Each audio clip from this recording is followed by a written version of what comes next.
She was born Princess Marina of Greece and Denmark on the 13th of December 1906 at the Nicholas Palace in Athens, the daughter of Prince Nicholas of Greece and Denmark and Grand Duchess Elena Vladimirovna of Russia, known after her marriage as Helene.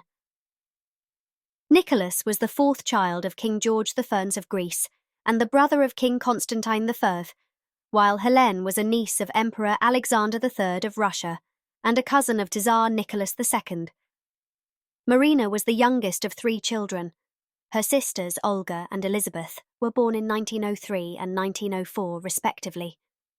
Unlike her previous pregnancies, Helene found Marina's birth incredibly difficult and, according to Nicholas, was so seriously ill and so fragile that she could take little or no part in public life. Marina's childhood was very much a tale of two cities. For the first decade, she lived a blissful life in Greece, her only ailment being one leg slightly shorter than the other, which she did not allow to infringe on fun with her sisters. She was raised, in part, by a kind but regimental English nanny called Kate Fox, who instilled in her a precociousness specific to English children. When Marina's grandmother, Queen Olga of Greece, noticed her saying her prayers in English and asked why she did not say them in Greek, Marina explained that she had arranged it with God. I told him I liked to talk to him in English best, and he said, "Please yourself, Marina. All languages are the same to me." When Marina was 11, she and her family were forced to flee the country after the constitutional arrangements in Greece collapsed during the First World War, travelling first to Switzerland before settling in Paris. Although she enjoyed her years in France and the education she received at Princess Meschersky's celebrated finishing school, life was not easy. The family struggled to find a permanent home and jumped between hotels and small apartments. Eventually, they could no longer rely on charity from friends and relatives and had to find other sources of income. Prince Nicholas gave private lessons in painting and sold many of his own pieces, while Helene set up a nursery school in the city. The nursery, at Helene's insistence, mixed children of noble families with those whose parents were servants, and Marina threw herself into work there, playing games with the toddlers and bathing the babies. It was while in France that she began to use clothes, makeup and hairstyling to enhance her already striking features, and quickly gained a reputation as the most stylish of royal women, even amongst her equals. Infanta Eulalia of Spain, the daughter of Queen Isabella II, called Marina the most beautiful princess in Europe, and said that any man would fall in love with her easily. This reputation resulted in her catching the eye of many a royal bachelor, and she was at one time spoken of as a potential bride for Tsar Boris III of Bulgaria, though this idea was snuffed out when it was concluded that an adequate enough dowry could not be provided by her family. One such young prince who saw his head turned was Marina's second cousin George, the artistic youngest son of King George V and Queen Mary of the United Kingdom. Though Marina and her family had met the Windsors a number of times over the years, most accounts suggest that she and George did not become properly acquainted until 1933. In the September of that year, Marina accompanied her sister Olga and her brother-in-law, Prince Paul of Yugoslavia, on a trip to London. During this trip, they attended a lunch organised by Lady Emerald Cunard, the American-born society hostess who had married the heir to the Cunard shipping line. It was at this lunch that George and Marina first crossed paths, and a friendship was born. Despite spending a lot of time together during this visit, Marina returned home without anything resembling a romance between her and George, who is reported to have found her rather intimidating at times. However, those close to the pair believed that it was Marina's strong character, unstuffiness and self-confidence that he eventually became attracted to. In early 1934, Marina returned to London to spend even more time with George, and Olga and Paul started to notice a growing closeness between the pair, as well as a number of mutual interests such as classical music, dancing and shooting. It was by now clear to many in royal circles that a fully fledged relationship was on the cards. The king and queen were supportive of the couple. In their view, Marina was a stabilizing force in George's life, and the right sort of person for him to settle down with after a youth packed with vices. The American socialite Alice Kiki Preston, known as the girl with the silver syringe, had introduced the young prince to cocaine and morphine, and there are rumours to this day that the pair conceived a child together. George eventually recovered from his drug addiction, but only after he was put effectively into house arrest with a team of nurses by his brother David, the then Prince of Wales. Kiki Preston died in 1946 when she jumped out of the window of her fifth-floor apartment at the Stanhope Hotel in New York. Described by Prince Louis Ferdinand of Prussia as effeminate and used a strong perfume, George had shared his bed with men and women with equal frequency and passion, and is rumoured to have had a penchant for cross-dressing. Lovers were said to have included romantic novelist Dame Barbara Cartland, the film star Jesse Matthews, Jorge Ferrara, the son of the then Argentine ambassador, and the playwright Noel Coward, who would later become a close friend of Marina's. His adventurous sex life came to a head in 1932, when Buckingham Palace were said to have paid a large sum of money to retrieve a series of letters George had sent to a male lover living in France. In August 1934, George joined Marina and her family on a holiday to Bled Castle in Yugoslavia, where she had become a popular member of the social circle and was known as an excellent tennis player and skier. During the trip, allegedly while Marina was giving him a manicure, he finally proposed, and she emphatically accepted. The engagement was kept a closely guarded secret until it had received the king's blessing, with George telling the Daily Mail just 3 days before the official announcement that there is no truth at all in these rumours. In a break from royal tradition, the couple gave a small press conference within days of the engagement being made public, and Marina told the cameras that she was very happy and looking forward to coming to England. Following the announcement, the couple made a short trip to Salzburg, where they showed so much affection for each other that their fellow hotel guests began to speculate that they had already secretly married.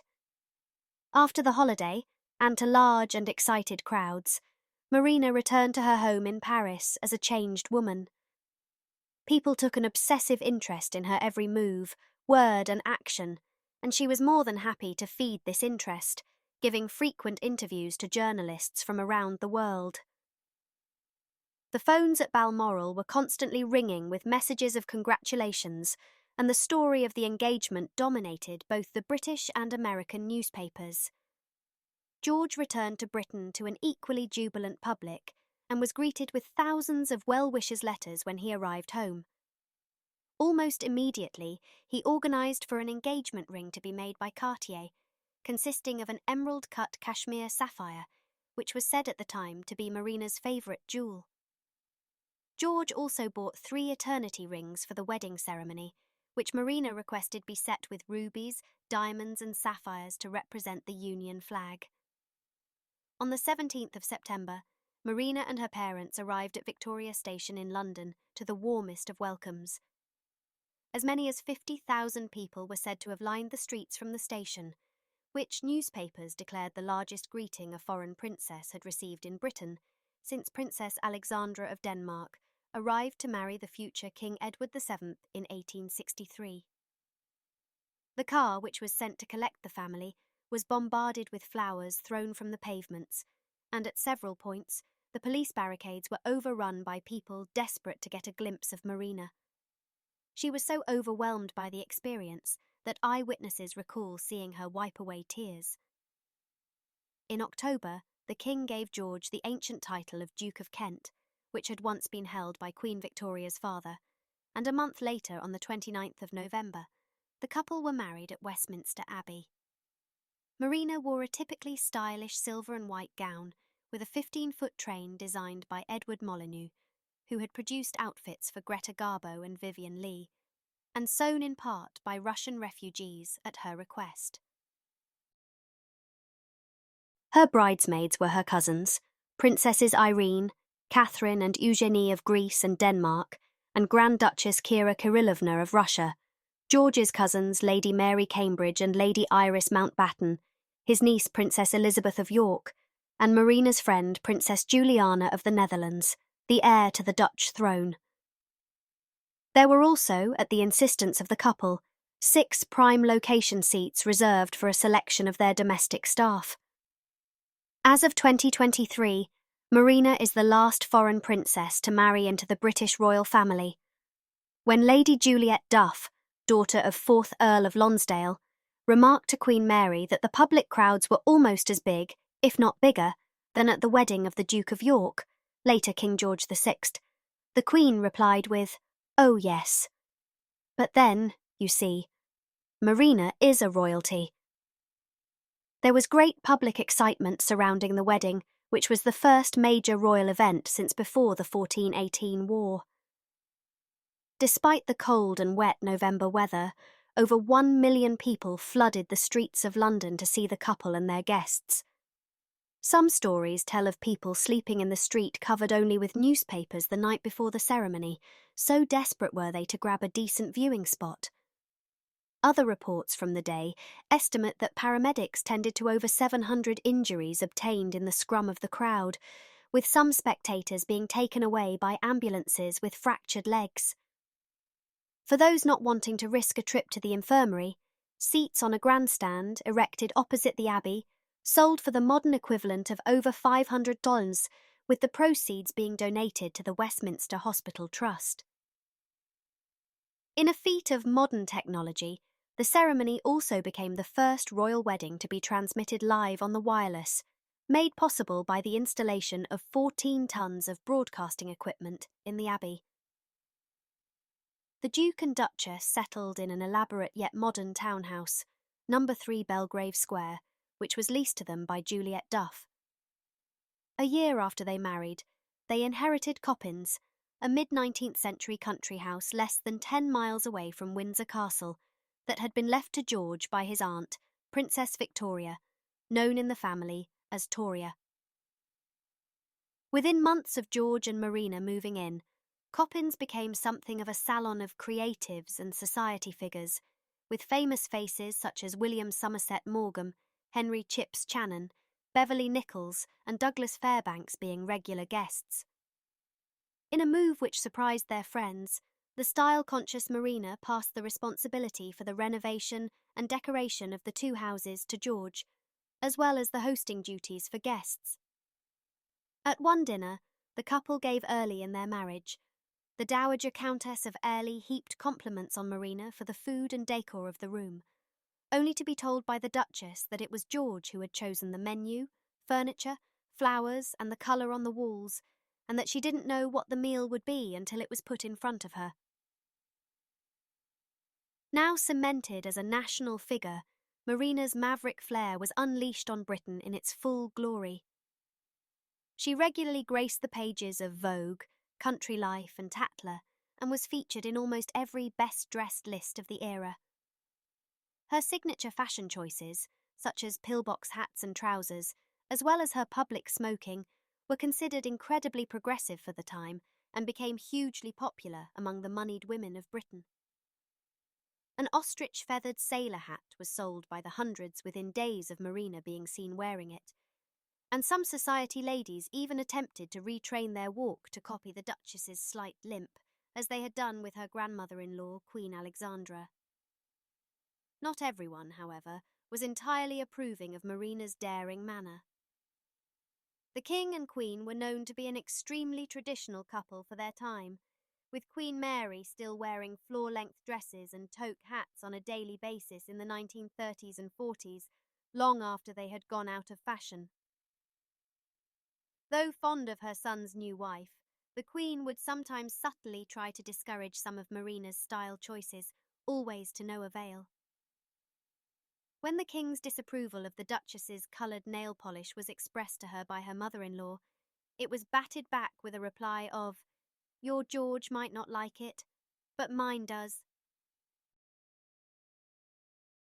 Despite enjoying her work in nursing and for the Wrens, The war placed many strains on Marina's personal life and put her in the difficult situation of being on a different side to both of her sisters, whom she had been incredibly close to. In January 1934, 11 months before Marina and George had walked down the aisle, Elizabeth married the Bavarian nobleman Count Karl Theodor of Thüringen-Jettenbach, who was slightly too close to the German government for the liking of British intelligence services. In 1935, the Thüringen family moved out of the Munich palace they had lived in for generations so it could become part of Nazi Party headquarters, and the Count himself was known to have had meetings with Prince Christoph of Hesse, the head of the research office of the Reich Aviation Ministry. In Yugoslavia, the usually strongly Anglophilic Prince Paul, who had been appointed Prince Regent in place of the infant King Peter II, was backed into a corner by Hitler and forced to sign a treaty that allowed the German forces uninterrupted passage through his country to Greece. This resulted in his overthrow, and in 1941, he and Olga were arrested by the British as enemy collaborators. They were taken to Kenya, at that time still a British colony, and detained in a house near Lake Naivasha, not far from the home of a certain Kiki Preston. Despite incessant pleas from George and Marina to their friend and regular Coppins visitor Winston Churchill, the government would not even consider detaining Paul and Olga in Britain, insisting they were both security risks. Marina's difficult war peaked in 1942. On the 25th of August, George and a selection of his RAF colleagues embarked on a trip by air from northern Scotland to Iceland to inspect British air bases. Their plane departed from Invergordon at 1:10 p.m. following the standard pre-flight checks, during which no issues were detected. At around 1:40 p.m., residents of the village of Berrydale heard a loud bang from the misty high grounds. The aircraft had nosedived into the hillside and exploded on impact, killing 14 of its 15 passengers.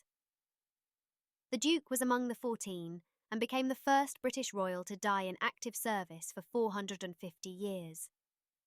To this day, there remains a cloud of mystery around the crash. Relatives of the sole survivor, Flight Sergeant Andrew Jack, claim that he and the other flight crew were unfairly blamed for the accident by the official inquiry, and that George himself was piloting the plane at the time of impact. There are further allegations that the true number of people on board was 16, the extra passenger apparently being a male lover of the Duke's, whose identity has never been revealed. Tragically, this all occurred only 7 weeks after the Duchess had given birth to another son, Prince Michael. Upon being told the news, Marina became inconsolable with grief. She stopped talking completely and would alternate between animalistic wailing and staring out of the window for hours in silence, while cries of, "Where's my daddy?" could often be heard from the young Princess Alexandra. At the funeral, Marina spent almost the entire service on her knees, weeping and silently praying, and King George VI later told confidants that it was the most moving family funeral he'd ever been to. Marina's niece, Archduchess Helen of Austria, remembered her aunt feeling alienated in the time following George's death. This was unsurprising, as she had lived in England for less than a decade at the time of the crash, with most of her birth family and friends scattered across Europe. More importantly, although she was a much adored figure across Britain, Marina could not help feeling that she was slightly separate from the British royal family, if not above them. She regarded the Windsors as something of a mishmash of low-level aristocracy and outright commoners, while she was a princess by birth. Indeed, she would often refer to Queen Elizabeth, wife of George VI, and the Duchess of Gloucester as those common little Scotch girls, an allusion to both of their fathers being relatively minor Scottish peers.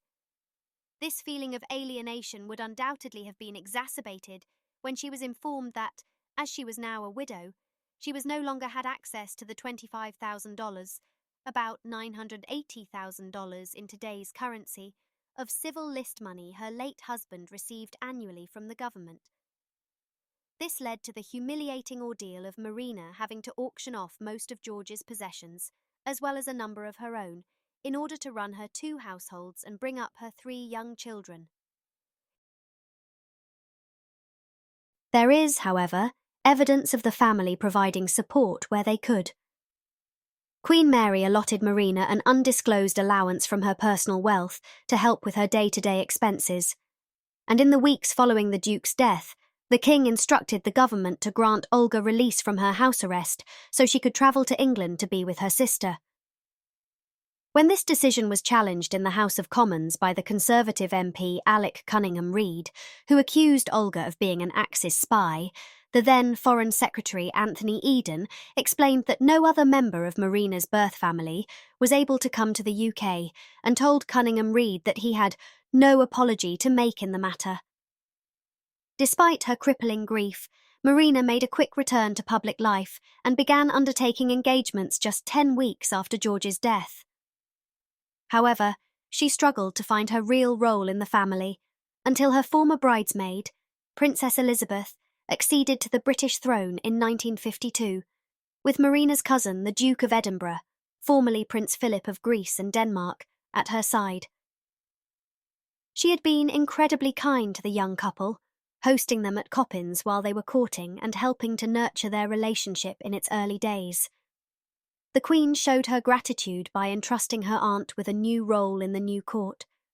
She decided to play to Marina's strengths as a charming and down-to-earth woman, and made her a representative for the Crown abroad, as well as granting her a grace and favour apartment at Kensington Palace and $5,000 per annum from the civil list.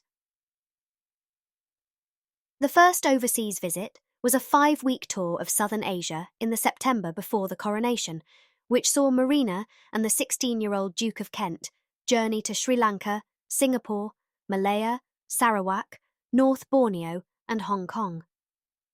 These visits were more than just handshaking. They involved real business of state. For over a decade, she travelled to a string of former British colonies, mostly in Africa, to hand over their instruments of independence and open the first session of their new parliaments on the Queen's behalf.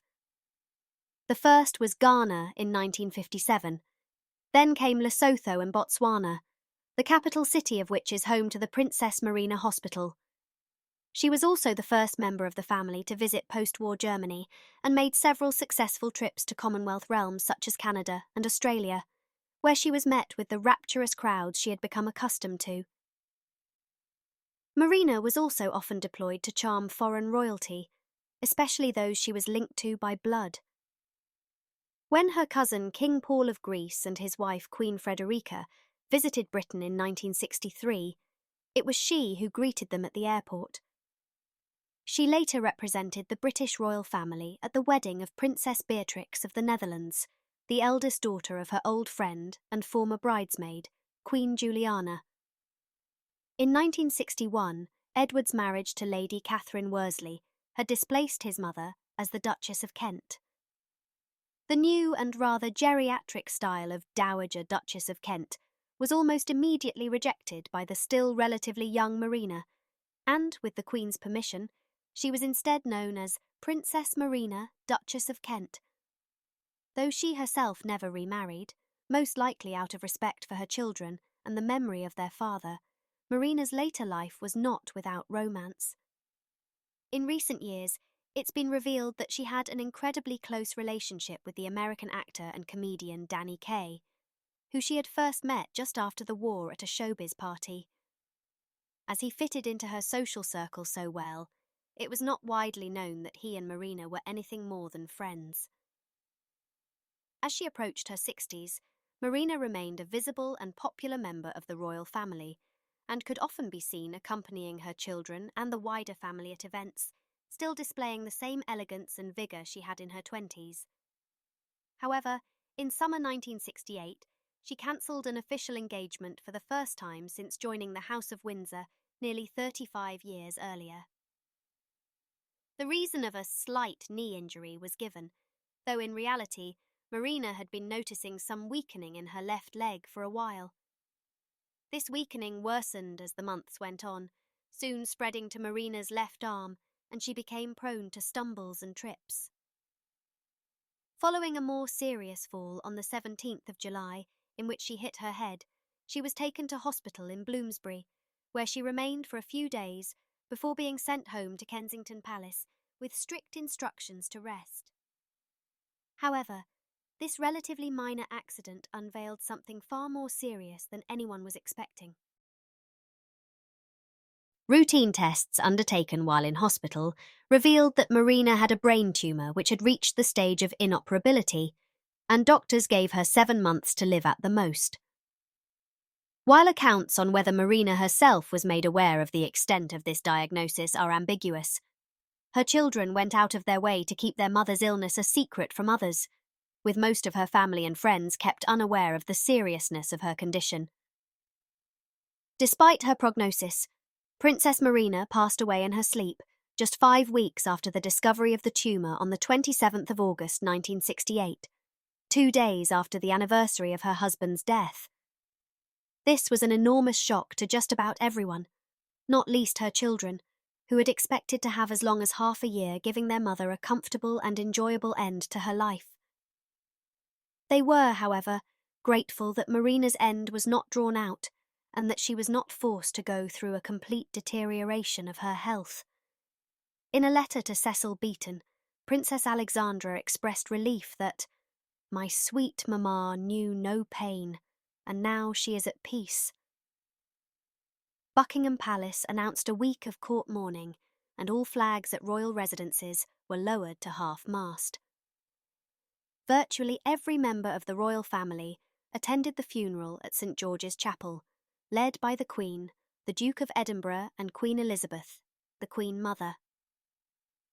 The Duke of Windsor, without the Duchess, made the trip from France, in what would be his last appearance at a royal event before his death 4 years later. A collection of European royals also came to say goodbye. From Marina's native Greece, though they now lived in exile in Rome, came King Constantine II, Queen Anne-Marie, and Queen Frederica, the Queen Mother.